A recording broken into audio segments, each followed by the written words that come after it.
Okay, so, Will, those are just two of my favorite songs, I will tell you. In fact, Good Father, I do this thing, I walk in the mornings, and if Mike isn't with me and I'm by myself, sometimes I listen to my music, which is some of that. And so I have those songs, and I don't know sign language, but I have my own language. I'm just telling you. So I'm doing this, and I'm doing this, and I'm making up deeper still. And so, anyway, so if you see me doing some funny things with my hands, I just couldn't help it. It's who you are. It's who you are. I'm loved by you. That's who I'm at. Anyways, so that's what I do. So just to let you know how unique I am. How's that? This morning, okay, let's see. Oh, I got my picture up there. I almost didn't use this title because I did not want it to appear that I was trying to be political, because I'm not. That's not what this is about, but it is about our God. And it is about the loyalty that God has for us. And in fact, I thought maybe it would be good to have this as a definition so that you know what a patriot is. A person who loves, supports, and defends his or her country and its interests with devotion. A synonym, and this is what the word I really like, it's somebody who's really loyal, a loyalist. Don't you like that? Somebody who's really loyal. Don't you like somebody that's going to be loyal to you? Husbands and wives, children, friends. We like loyalty. It makes us feel safe. Unfortunately, in this world, there are those who are not loyal. There are those who are not people of integrity. They are not doing what I say the right thing. Maybe some of you have seen this woman on the news recently. If you watch Hallmark Channel, which I do, and I'm like, oh no, she didn't do something bad, did she? Oh man, just to the tune of $500,000. What's that? A little bit of whatever under the table, and But I looked at that and I thought, you could have just done the right thing, couldn't you? Could you have just let your daughters get into school the right way? But you had to go and do something that was outside of what was right. Integrity, doing what is right. And it makes me think of Adam and Eve. Because as soon as they sinned, where did they go? They went in the bushes. They're down there cowering because they had not done what was right. They had eaten the fruit, one commandment. They didn't have 10, they only had one. And they couldn't even get that one right. And so here they are, they've covered themselves, and they're hiding. And God comes back to them, and he walks to them, and he calls them out. I wonder if we were working in a position that, I don't know, let's just say in our job, that something comes up missing out of somebody's locker. And guess what? They don't know who took it, but they've got video cameras hidden that nobody knows about. If you were somebody that had taken something out of somebody's locker, what would you be doing about that time when you get a notice? What would you be doing? I'm going to get caught. I'm the one that did it. So what do you feel?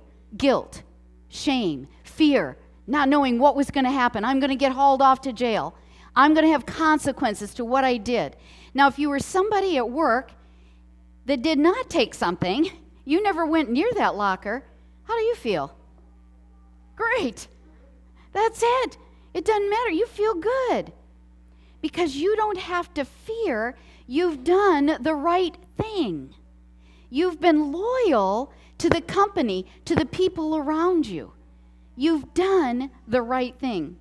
Loyalty is kind of funny because sometimes loyalty can change. So before we get to Noah's Ark up there, I have a little thing I'm going to show you. Our son Stephen, many of you know, is autistic, and he likes caps. So he gets caps of all kinds. But he loves the Titans. Now, they are his team. He really likes the Titans. And so he has a Titans cap. Okay, I'll hang that one there.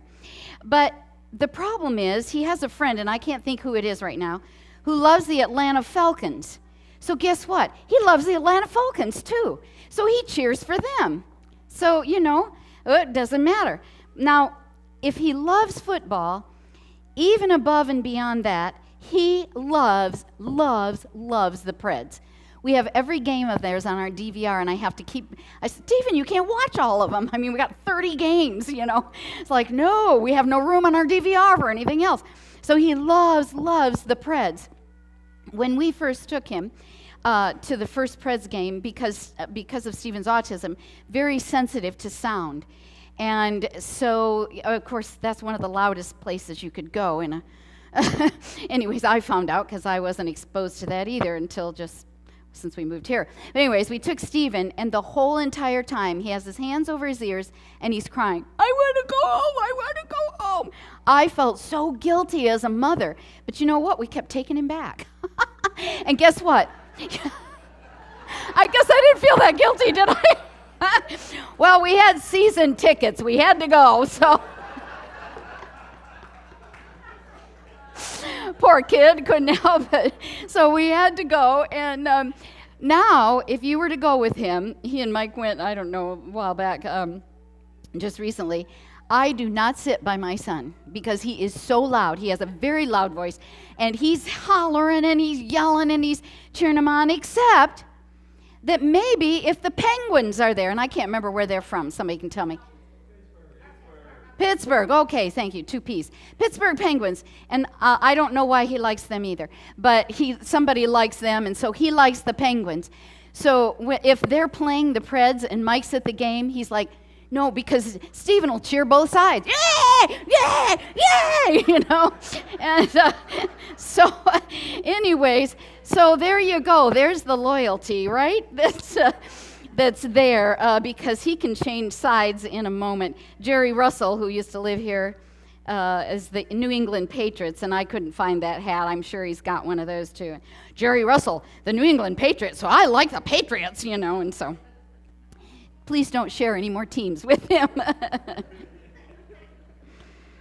So, famous story, Noah's Ark. I don't know how many of you have been to Kentucky to see the one that was built there in a replica. It is huge. If you can see those little people there at the bottom of that ark, I've been there twice. It is, it's just enormous, and it's pretty overwhelming actually when you go there.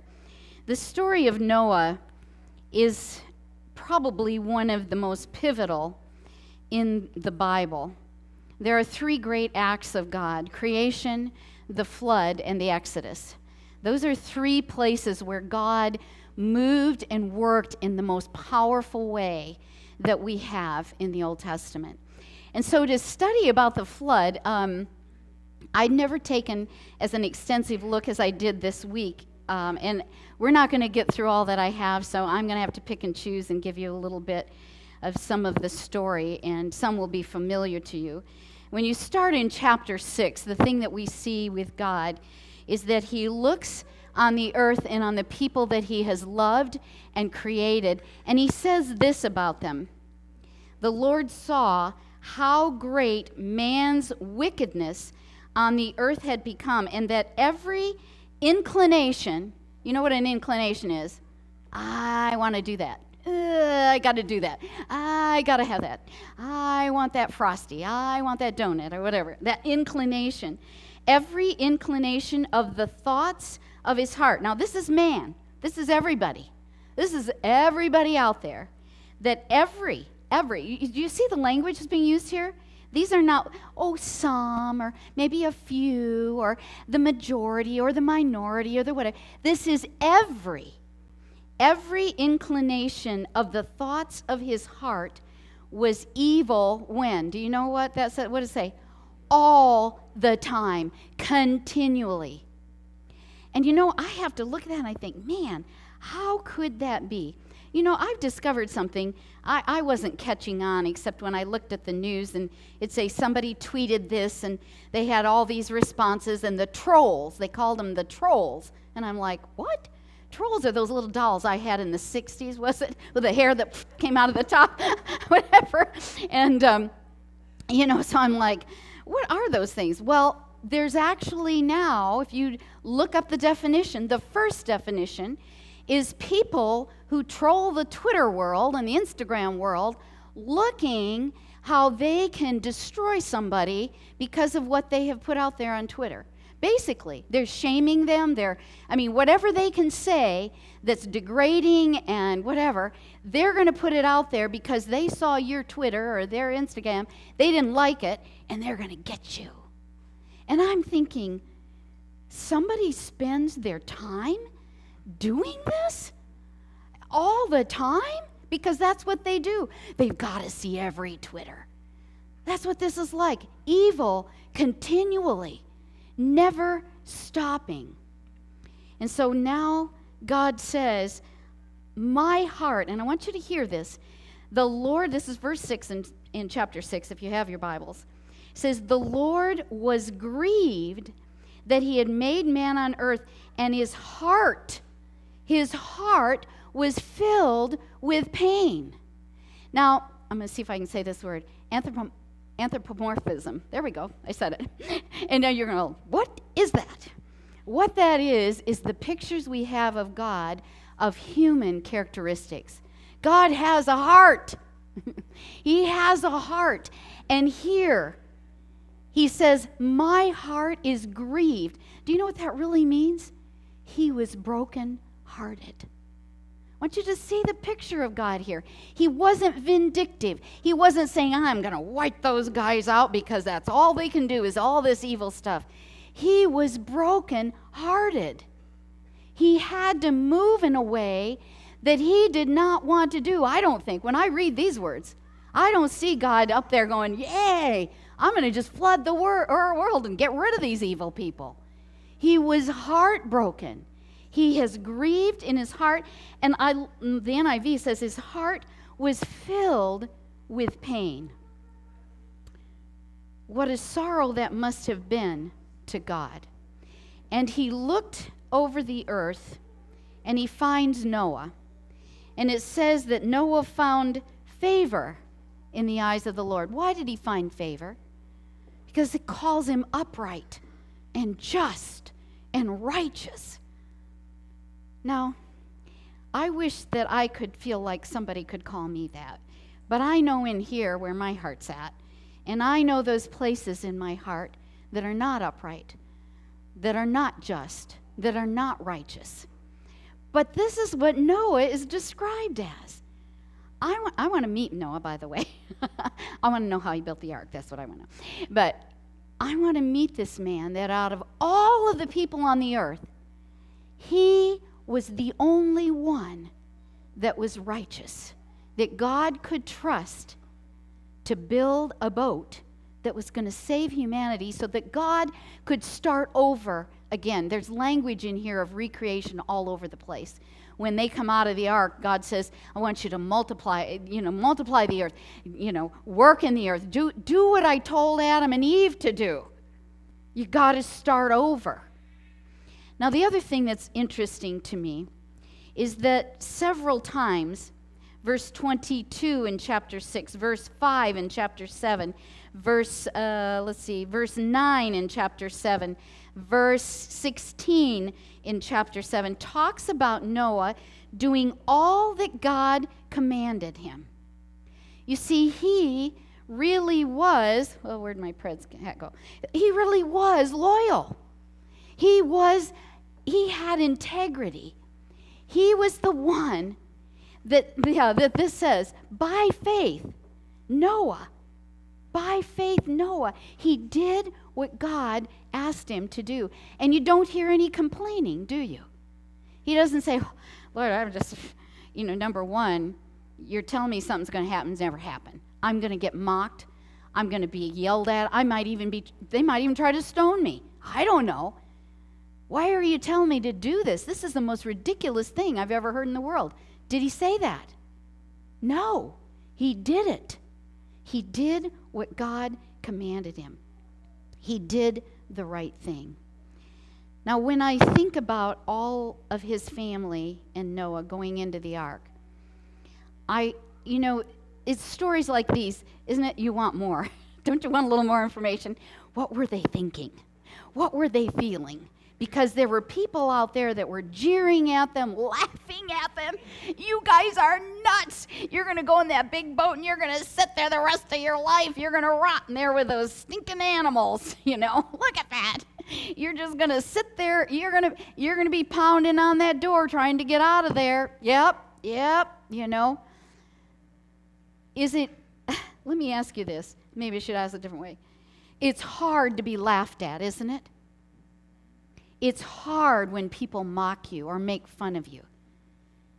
I don't like it, and I certainly don't want to do anything that's going to cause somebody to do that. And yet, Noah did all that God commanded him to do. Patriarchs and Prophets says that Methuselah and Enoch's sons helped build the ark. And I believe they were laid to rest before the flood came. But I also believe that probably there were others that they had to contract to help build that ark. There were others that helped build the ark, and they didn't go inside. They were there. They saw it. They could have gone inside, and they didn't do it because their loyalty was in another place. And so the story goes that there's rains that came down and the floods came up, right? And so what happened to the ark? It's just floating on the water. It says a year and 10 days, 11 days. Some believe that it was really 365 days, so by our rendering of the calendar, it would have been a full year. They were inside that ark with all those animals and very little sunshine because it rained a lot of the time they were in there. And talk about getting depressed, but I don't know how God did that for them. They had fluorescent lights, maybe, I don't know, maybe in there that we didn't know about. But yeah, a whole year. Now I want you to think about what they must have been thinking. There's 8 of them. 8 people out of the whole world. When they come out, they're the only 8 people. Do you get what I'm saying? They're only 8 people.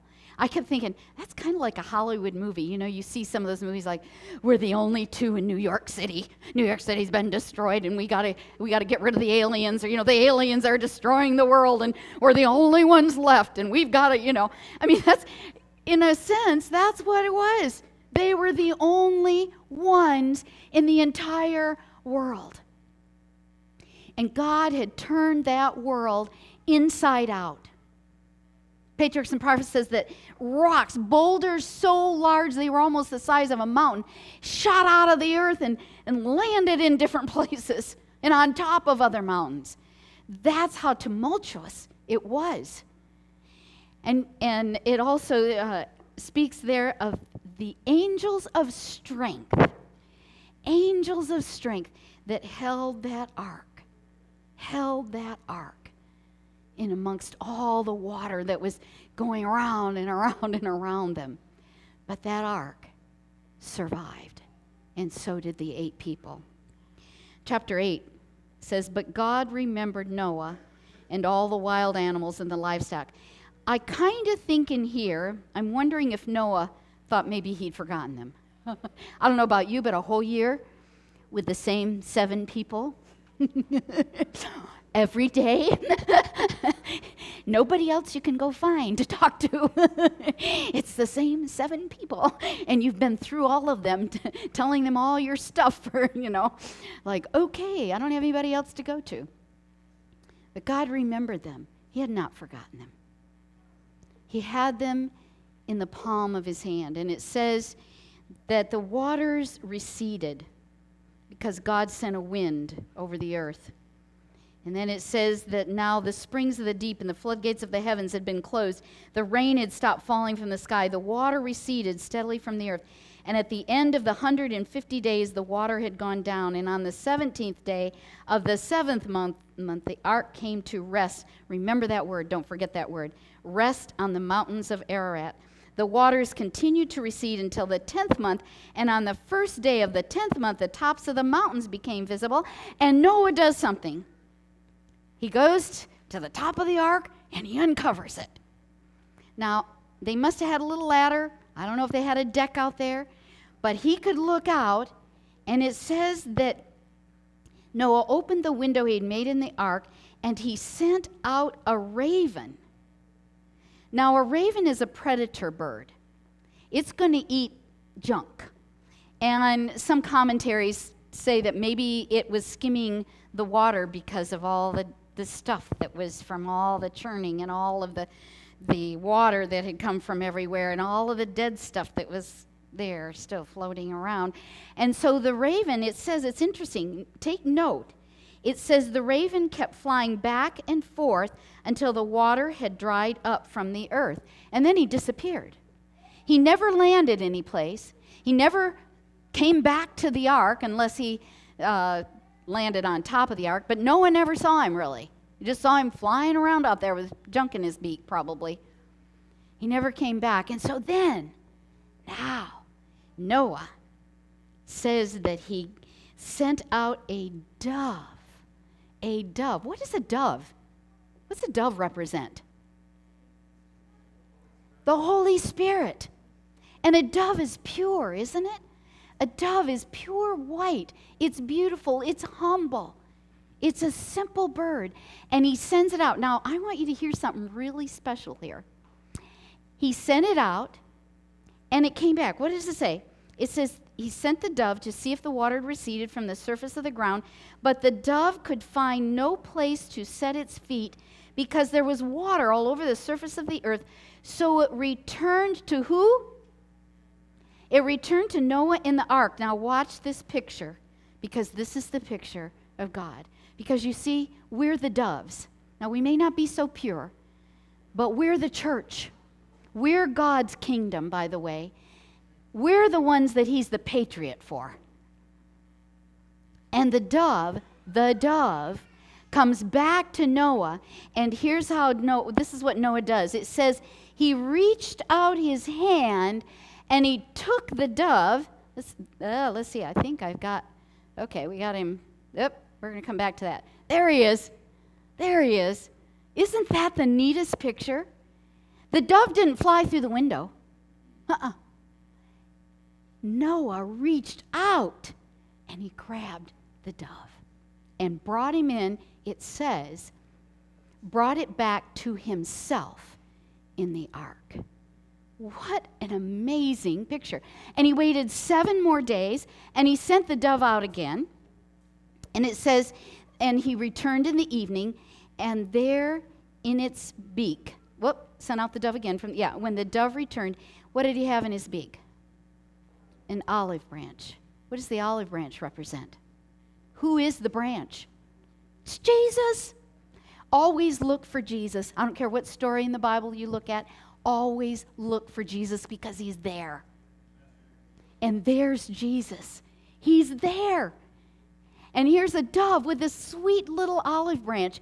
And Noah knows now there's some green stuff growing out there, right?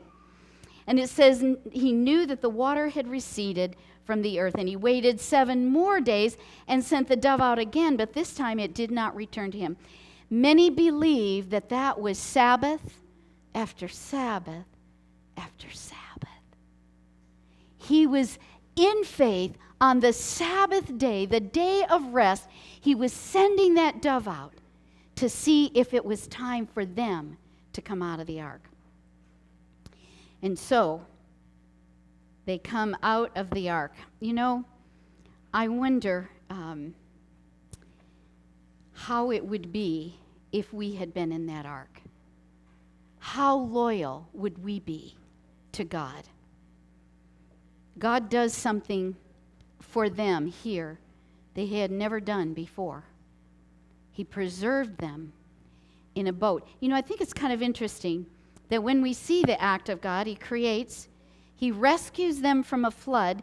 And when the children of Israel are taken out of Egypt, he keeps them in a what? A wilderness, a dry place.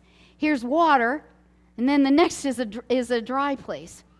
But God always preserves his kingdom, his people, because he's a patriot, because he's loyal to us. I've thought of, I'm going to go back here.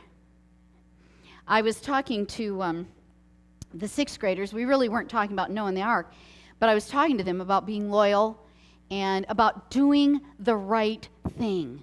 Doing the right thing. And this just came to me, and I said, have any of you seen Robin Hood? So I'll ask you, have you seen Robin Hood? Come on, you've all seen, either the cartoon one or whatever. Yeah, I mean, there's been so many of them that have been made. Whoop, that wrong way. And so we have Robin here. So I asked the kids, I said, so who's the good guy in Robin Hood? Oh, Robin Hood is. You're right. What did Robin Hood do? Oh, well, he took money. Yeah, he stole from the king, but he gave it to the poor.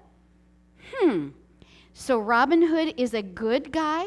Well, they said, he took from an evil king. The king had taken the money from the people, and they were poor, and he shouldn't have done that. So then I asked them this.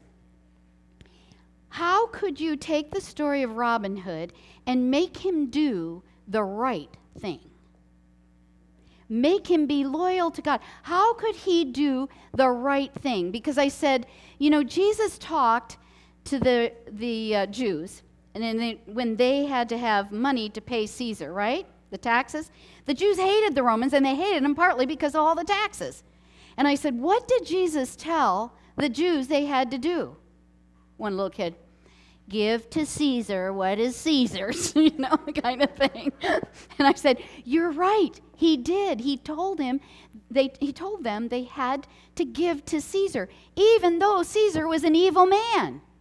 So what are we going to do with Robin Hood?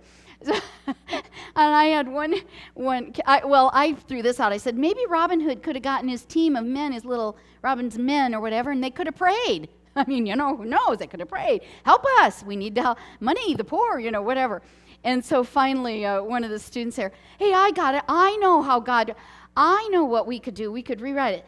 That God sent the crows, and the crows went to the king, to the castle, and got the money out of there and took it and dropped it at all the poor people's houses, And I said, well, you know what? That's not so far-fetched, because where did the disciples get the money? For their taxes. From the mouth of a fish.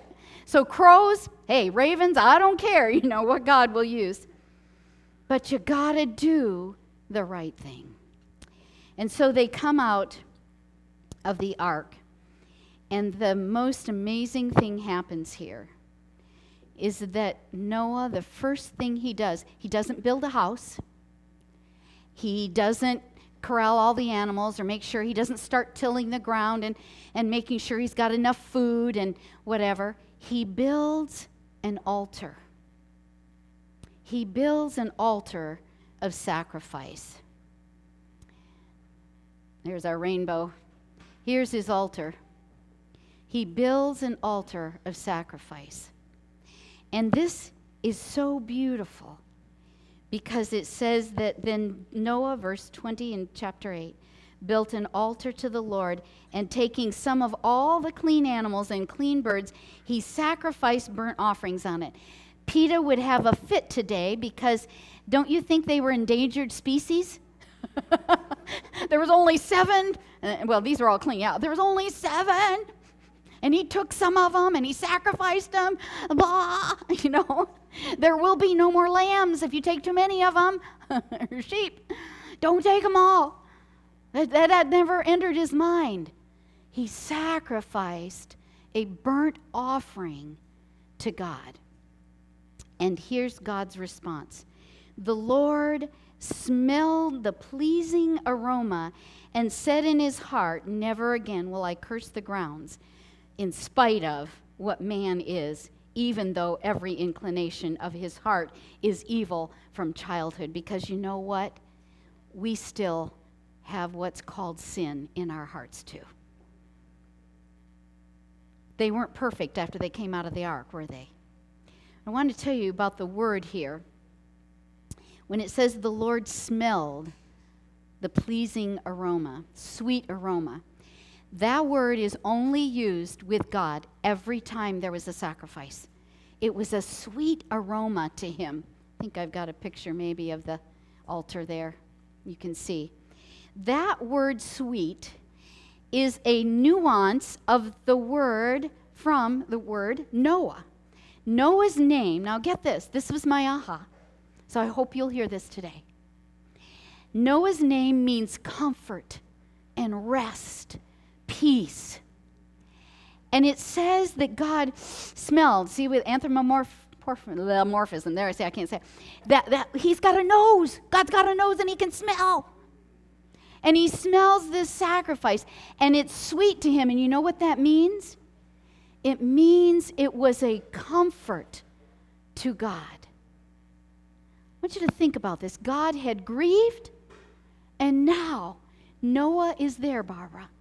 And the first thing he's done is to show God, I am loyal to you. I am loyal to you. And I love you. I'm gonna be yours. I'm gonna do all that you command me to do. And God says, oh my word, that has comforted me. I've grieved, but now I can have joy. Because grief is the opposite of joy. And now God has joy and comfort because of the response of Noah. You see, biblical sacrifice doesn't describe our way to God, really. It's God making a way for us. Did you get that? Doesn't describe us trying to get to God. I'm going to do this sacrifice. I'm going to do this. I'm going to do that. I'm going to be this. I'm going to be that. No. The sacrifice. Who is who? Who is the sacrifice again? Who do we see here? Jesus. Jesus is here again. And Jesus is the way to God. And that's what he did. A sweet aroma in his heart. It is Noah that becomes soothing and a comfort to God. Did you know that you, me, all of us, can be a comfort to the God of heaven? Is that not just amazing? How does that happen? I don't know, because I don't think I'm very comforting to him sometimes. Not when I'm impatient, but he sees in you when you are loyal to him and you respond to him. You see, God called, "Where are you?" And Adam and Eve came out of the bushes. And as soon as they did, there was a reciprocal, I'm going to receive you. And Adam says, yeah, I'm going to come back to you, God. Yeah. Revelation 3, behold, I stand at the door and what? Knock, because what does he want? What's he want us to do? Open the door. So that what? So he can be with us. So we can be a comfort to him because we're loyal. God is a patriot, but he's a patriot to guess what kingdom? That's his kingdom. That's his kingdom. We're his kingdom. He is as loyal as can be. That's his kingdom. Right there. That's his kingdom. That's Jesus' kingdom. God is loyal. He will not forsake those who are willingly opening the door to him. That's his kingdom. He is a patriot. And thank heavens he is.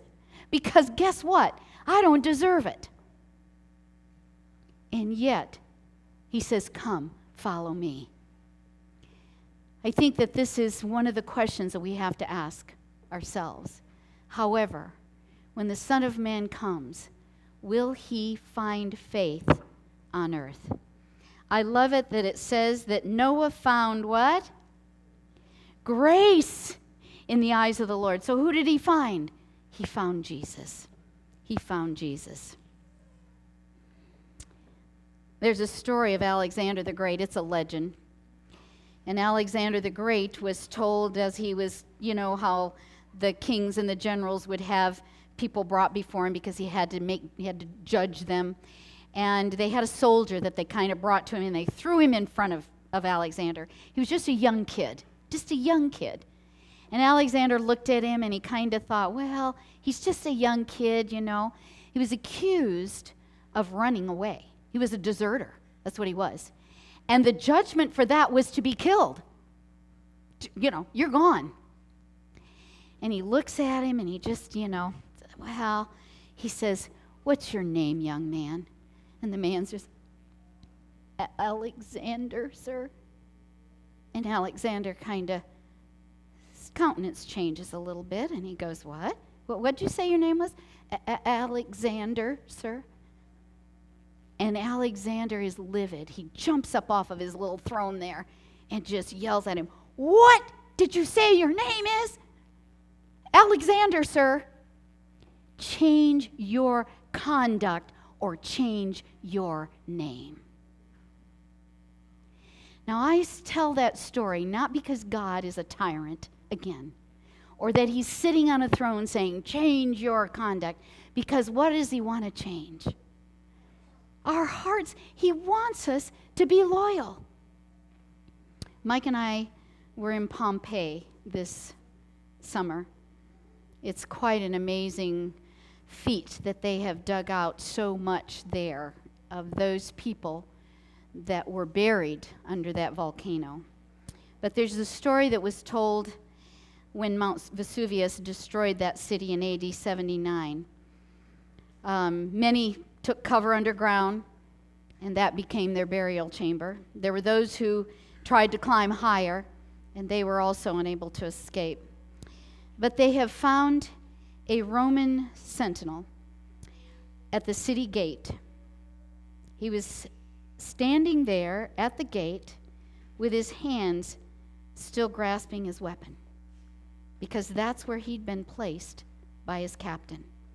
And while the earth shook beneath him, the flood of ashes, cinders overwhelmed him, he stood at his post, and that's where he was found 1,000 years later. I don't know where you struggle with loyalty with God. I know I do. I know we all do. But I think that the call is not to be good enough, but to come to Jesus so that he can be the loyal one that goes to God for us and stands in our place and says, yeah, Gail's loyal. She's loyal. I'm here to say that she's loyal, and she is going to be a comfort to you. Isn't that amazing? So the question again is, are you loyal? Where is your loyalty? I want to just give you these last two scriptures here.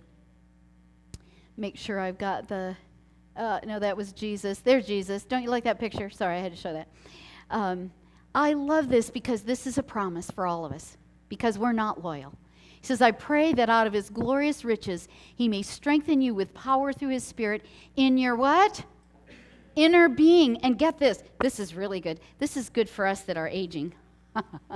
Therefore, we do not lose heart, though outwardly we are wasting away, because we're all on that path to death, basically. Yet inwardly we are what? Being renewed day by day. My prayer for you today is be a comfort to God. Be loyal to God. Do the right thing, because that's true freedom. There's a song that is a song that many of you may have heard. It's an old song, and it is, I like the words here in the chorus. It's a song by Ray Boltz. I pledge allegiance to the what? The Lamb. That's right. With all my strength, with all I am, I will seek to honor his commands. I pledge allegiance to the Lamb. That song to me says it all, doesn't it? I'm going to pledge allegiance. So I'm going to ask you to stand right now. I think they're going to give us that song in the background as we listen here as I pray. But I hope that today you're going to look at Noah's Ark a little bit differently. Okay? I'm going to have you take it down just a hair while I pray, and then we'll pull it back up. And they were told that he Thank you. would spare Let's their pray. lives. Heavenly Father, we've taken a little extra time today, but I just pray that when we think of Noah, that we will remember that he found grace in the eyes of the Lord. And he managed to do what was right. He was loyal to you, Lord. I want to be loyal. I want to pledge today, Lord, my allegiance to the Lamb. And I just pray here that today, as we stand here as the dove, as your beloved church, as your beloved people, that we can pledge allegiance to you today. Thank you for Jesus. Thank you for Jesus. Thank you for Jesus. In his precious name, we pray today. Amen. Please, as Pastor Mike always says, find at least 3 people to hug. And they're going to keep playing that song. I want that song to be in your head when you leave today. Thank you.